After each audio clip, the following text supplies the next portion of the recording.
had no idea what I liked. I had no idea what kind of hobbies. I had no idea who I was as a person. And I don't think that that's all that uncommon. Has your life, your dreams been interrupted? Good news. It is possible to reinvent our lives. People are doing it every day, and some are brave enough to share the struggles, disappointments, and challenges. If you are looking for a new beginning, a do-over, or to rediscover your passion, maybe even find a new one, then grab a cup of coffee and let's talk. Interrupted, Act 2, Reinventing Your Legacy, with your host, Coach Lori. April Provost is with Ideal Option. Thanks for joining us. Thank you, Lori. I'm happy to be here. We always start with your awesome life. So tell us what you're doing and what you love about it. So I'm a community outreach coordinator for Ideal Option, which is a medically assisted treatment center. I support 8 clinics in the Northwest region of Washington State. I get to advocate recovery from addiction and all different kind of modalities on all different kind of platforms. I get to serve my community.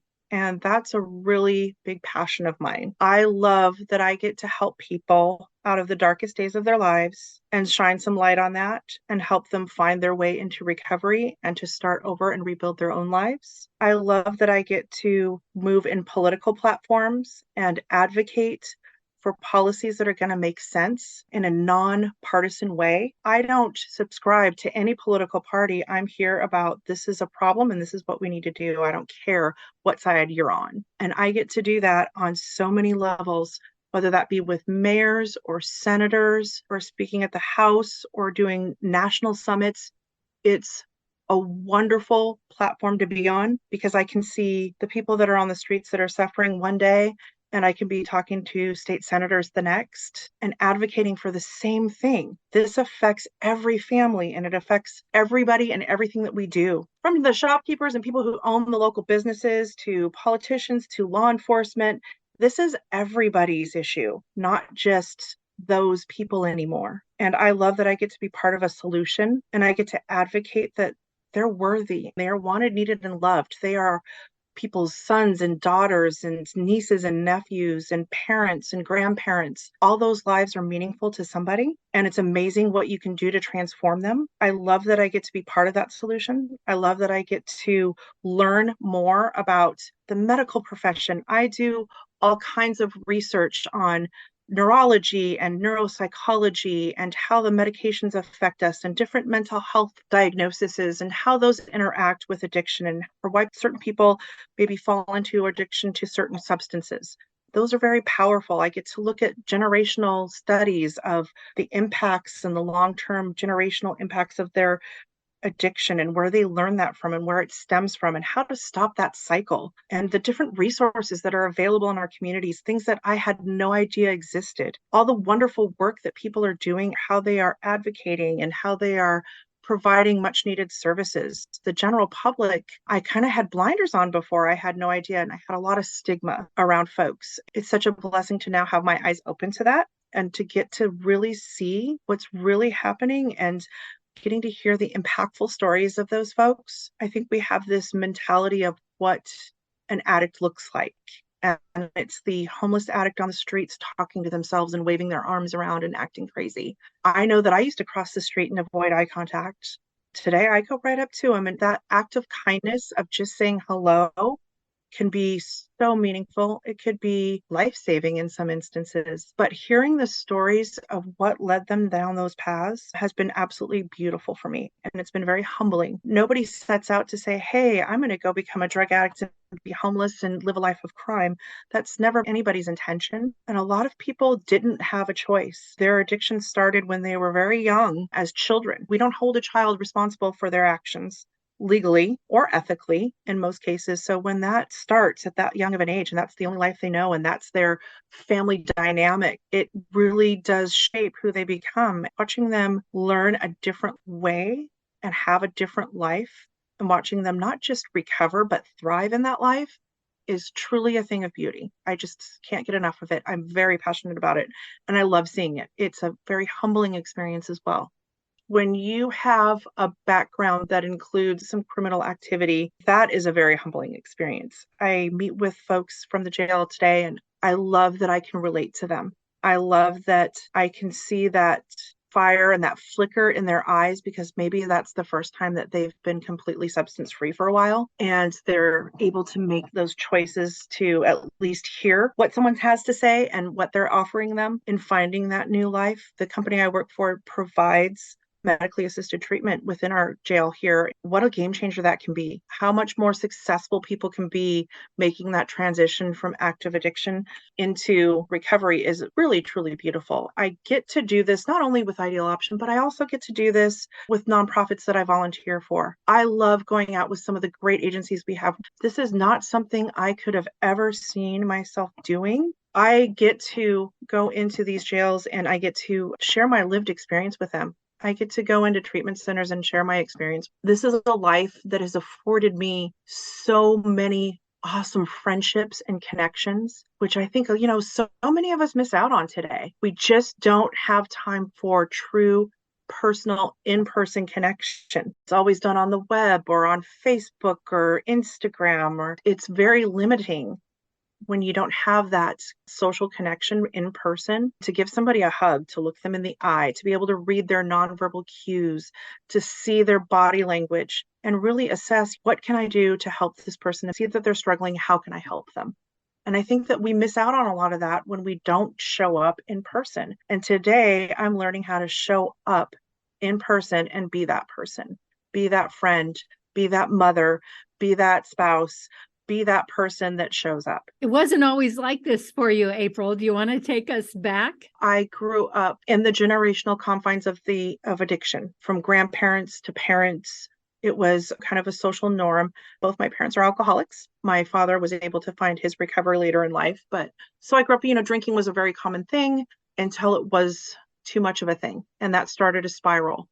And eventually it was a pain pill addiction that completely transformed my, I guess you would call it, societal norm life. I got married, I had the baby, I had the house, I had the income. On the outside, everything was very pretty and polished. And on the inside, it was in self-destruct mode. I was an accounting manager. I was a PTA mom. I helped out at the daycares and I did all of those things because that was what was expected. But on the inside, I was secretly harboring an addiction that was slowly but progressively getting more and more out of control. And it just started to spiral. It led me to the most destructive part of my life. It ultimately ended my marriage. It got me slapped with a restraining order. It landed me homeless. There were many times I was living in a tent down by the river. I was experiencing domestic violence on a regular basis. I was around very violent people, living a very dirty, dirty life. And that fall from grace had me excommunicated from my community. The other PTA moms that I used to hang out with that were all still drinking on the weekends and exchanging pain pills here and there for a headache and menstrual cramps now wouldn't even look at me. I was completely looked down upon, avoided, and disgraced. I was filled with so much shame and guilt that kept me in that perpetual cycle for years. And I was living literally in the woods down by the river in the community that I used to be such a part of. That was the truly unfortunate part. And looking back, that is what I now want to advocate and change. That social stigma and those labels that were applied, and the fact that nobody, not one person reached out to help me, not one. No one said, hey, I can see that you're struggling. I can see that you're suffering. How can I help you? Not one. And that to me is just shameful. It's shameful, and it's what drives me today. It was eventually a social worker that was embedded with the police department that found myself and a significant other in a tent and offered that olive branch, took us to lunch and said, hey, there's a better way. You don't even really have to do anything. We'll make all of the arrangements for you. You just need to show up. And I guess that's what drives me as well today is no matter what, just show up. It's amazing the life changes that can happen if you just are present and you just show up. One small decision created this ripple effect and gave me a life that is so completely different.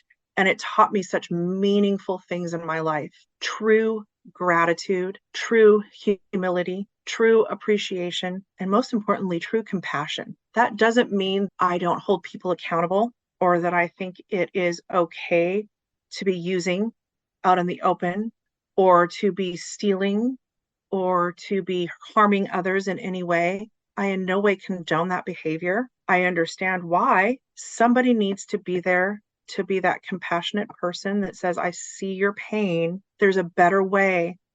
Will you let me show you how? If we had more of that, we could pull more people out. But they are so shamed and they were so stuck in that cycle of guilt, shame, labeling, and stigma that they feel like, okay, well, that's great. I can go and I can get better, but still nobody's going to talk to me. I'm not worthy. I'm never going to get past all these shameful acts that I've committed, and I can't deal with that. I'm going to be alone forever. And that is a very isolating and polarizing feeling. And I think that at the end of the day, we all strive for that personal connection, and they have a connection to that community and they don't have one to the Better Life community. Finding that sense of community and being that olive branch for somebody else drives me because I remember what that felt like. It was dirty emotionally, physically, spiritually, mentally, in every way. It's such a dirty life and it's so hard to get out of. I felt isolated, polarized, labeled. There was so much stigma and guilt and shame. I didn't know how to get out. It was overwhelming, just and daunting. And I had no connection to anyone that was willing to help. And to me, that's wrong. We're failing as a community. It breaks my heart to think that nobody reached out to you. There is kind of a message, don't bother, they'll come when they're ready. What advice would you give to somebody who's right now thinking maybe there's someone they could be reaching out to? You have a loved one or even acquaintance, somebody that you know that has gotten stuck in that spiral. We do not want to enable them, but at the same time, they need to know that they're wanted, needed, and loved. A smile, a conversation, make them feel like they're still included, that they're still human. Tell them, I see your pain and I see you're struggling. I know where the resources are. If you need some help, let me connect you. And if they don't accept your help, because a lot of them won't, because shame, we're trying to put on that mask that we're not what we really are. Just don't avoid them in the future. Don't go out of your way to shame them. Don't treat them like they are a stray dog in the street. When you encounter them, smile. Keep offering that help and that service to them. Let them know where the community showers are, where there might be a free meal, but just don't treat them like they're not there. Just acknowledge that they're there. Sometimes somebody just being kind to me is what got me through the day, because there were times in my active addiction that I was absolutely suicidal, to the point where I actually had a plan and was working on executing. That was the pivotal lowest moment. I thought I had more value dead than alive, and nobody should feel that way. Smiling at them is not going to draw their attention to make you come attack you. They're not there to come after you, and it's not going to rub off on you, and you're not going to catch anything from just sending somebody a smile. Find a way to get involved in your community to be part of the solution. Maybe you don't feel comfortable reaching out to that individual, so go find somewhere where you can volunteer that provides you with that level of comfort and safety. Donate to your local shelter. Find ways to become involved in part of the solution. Realize that everybody is still a human. Even that crazy girl on the street screaming at nothing or shaking her finger up in the air. We never know the depths of somebody's pain. And when we don't acknowledge and validate that somebody's in pain, we're just kind of casting them into their own separate hell, and they're feeling isolated and lonely. So we can't help everybody, but we can be kind and we can be compassionate and we can treat everybody as a human. April, I'm so glad you didn't end it. I can't even imagine my world without you in it. And I think when people are in the depths of despair, they have no clue the difference that they can make. And I'm so glad that you stuck with it and you said yes. Something you said a little earlier about worthiness and that you may get clean and sober, but you'll never have your community back. How did you navigate that? Can you walk us through that? My recovery journey started slow. Humbling, I can't even begin to tell you how humbling my early recovery was. I got through the treatment portion. I was living in a communal home in a clean and sober house. My first job was landscaping, and I was making $2 an hour less than my 16-year-old son. And I was having to become self-sustaining on that income. So humbling doesn't even begin to grasp how big I had to start over. I was 45 years old, making less money than my 16-year-old, did not have my license because it had been suspended. I had to work every day on all of those little tasks that we all take for granted, all of those milestones that most of us experience in our teen years. I was having to start over and do it all over again, literally rebuilding with nothing more than a garbage bag of clothes. That's literally all I had when I started my new journey. Rebuilding my self-esteem was one of the most difficult things I've ever done.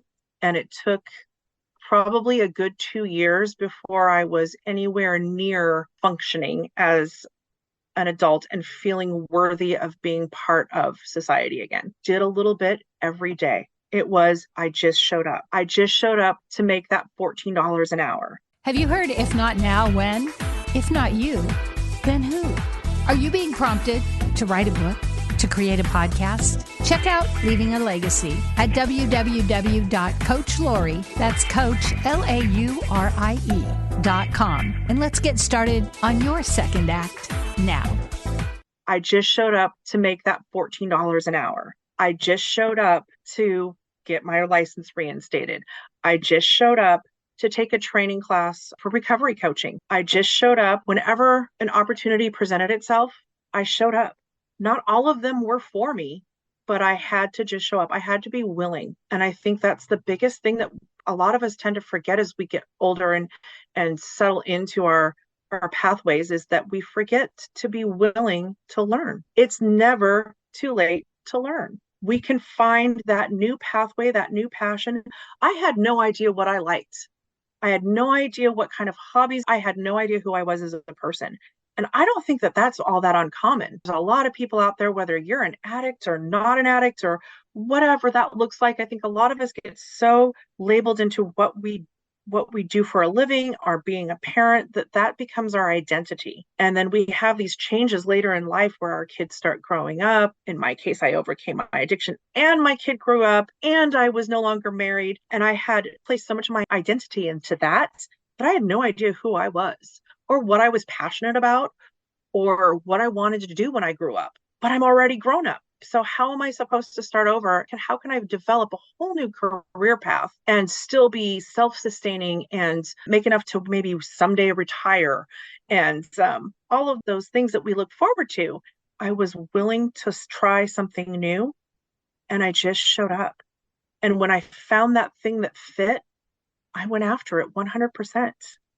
And I didn't allow somebody telling me I couldn't do something to limit me. Nobody thought I would get here. I'm starting college this year with my son. Talk about starting over. And that's just for my own peace of mind, because I'm passionate, because I want to learn, because I don't want to be limited. Don't ever feel that you're too old to start over. Never feel limited. Better yet, even if you feel limited, you felt limited, but you did the thing. I had to just show up. My willpower to prove everybody else wrong is what drives me. It's what drove me to eventually get clean without having to do like an inpatient detox or treatment. Is everybody thought I couldn't do it. Nobody thought I was going to be the one to do it. And it was that sheer willpower that propelled me. So when someone tells me I can't, that is motivation for me. Oh yeah, let me show you. I'm going to show up in whatever capacity that I can, and I'm going to do the best that I can, and I'm going to advocate, and I am going to let people know that I am here. I am not going to be intimidated into sitting on the sidelines, and I'm not going to allow any kind of shame to be present in my life anymore.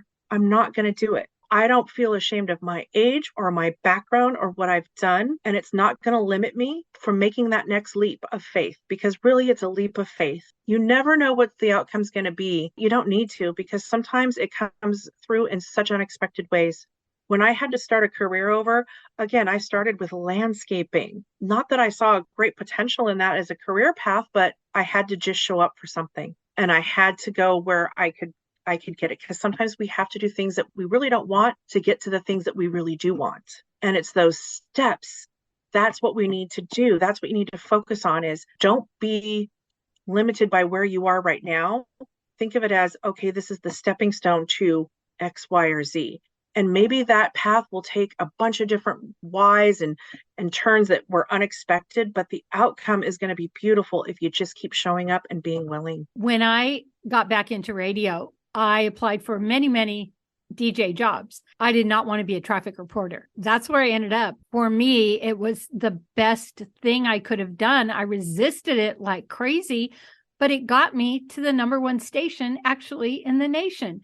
But had I not said yes to that, the doors to get me where I needed to go may have never opened. I hear it all the time from people that are starting over, because that's what they're doing. They're starting over or they're starting new. And I don't want to do this. I don't want to live in a clean and sober house. I don't want to do this. I don't want to do this. And when we kind of let go of those things, it's kind of a common theme in the recovery world is you need to be willing. What are you willing to do to get the life that you want? And that's what it comes down to. This is the life that I want. This is the life that I envision. How am I going to get there? Are you willing to take all of those small steps to get to that giant step at the end? And having to be willing does not come naturally. Living in a communal house at 45 did not come naturally. Having to share the bathroom and being assigned chores as an adult, I was a little horrified by that. I don't know why my ego was so inflated because my self-worth was definitely in the toilet at the time. But I learned so much from that experience. I still have friends from that very first house that I am still connected with today. And they have added so much joy and value, beauty to my life that I can't even begin to thank the universe or thank God for what that has brought me. Something that I didn't want to do turned out to be exactly what I needed. And it's funny because that kind of seems to be a theme throughout the rest of my life so far, is that all those steps that I took, even though I didn't want to, bore such fruits in such unexpected ways and brought such beautiful things into my life and so many beautiful people into my life. I can't even begin to imagine my life any other way. And looking back, it's like, oh, I remember how much I resisted that step. I remember how afraid I was to do that. I remember, do I really want to work in the jail? At one point, I worked at a diversion center, which was located in the jail. But what a thrilling experience to be able to walk in a jail and then walk out when I want to. There was a section of my life where that was not the case. When I walked in, I wasn't going out until I was told. It's been just this whole 180-degree shift. Being able to see it from both sides gives me a unique perspective where it has propelled me. Those bad, dark parts of my life giving value to me now as my life experience is my education. It allows me to reach people in unique and beautiful ways. And the fact that I get to do this and get paid for it is absolutely beyond words. In my past life, because that's what I call it now, my past life, my very first iteration, I was in accounting. So you couldn't be further away from social services. So to see that that's where it has brought me in the end, anyone can change their life. Anyone can transform. You can change that trajectory no matter what age you are, no matter what's happened in your background.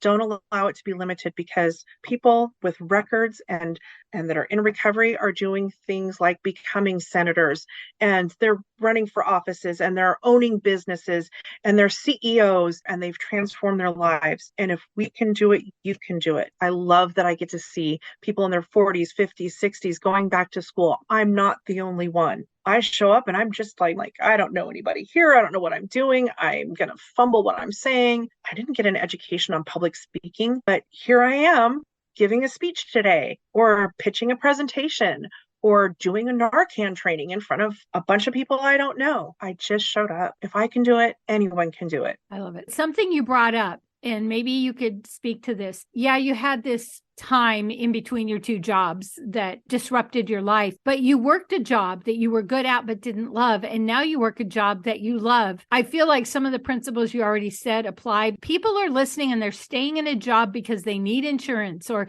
they're afraid to move forward. They know there's something they love, but they're staying put. I stayed in accounting. I was miserable, but I didn't think that I could make enough income to support myself, or I wasn't going to be able to save enough 401k, or I get all that. Realistically, what do you want to do for your time? What does that look like? Maybe you'll be lucky and save enough to where you can just infinitely travel for the rest of your life. What I'm doing today, I don't see myself ever giving it up. Not 100%, not ever. I used to laugh at people when they said, if you do something you love, you never work a day in your life. That's just for dreamers. That's a bunch of hooey. I don't believe that. I really thought that was a fairy tale and a myth, but I'm here to tell you today, it's not. It's true. Does that mean that I have a great day every day? Absolutely not. I have some of the hardest days of my life have been during this job. Watching somebody fail, somebody losing their lives, it can be excruciating, but I wouldn't trade it for the world.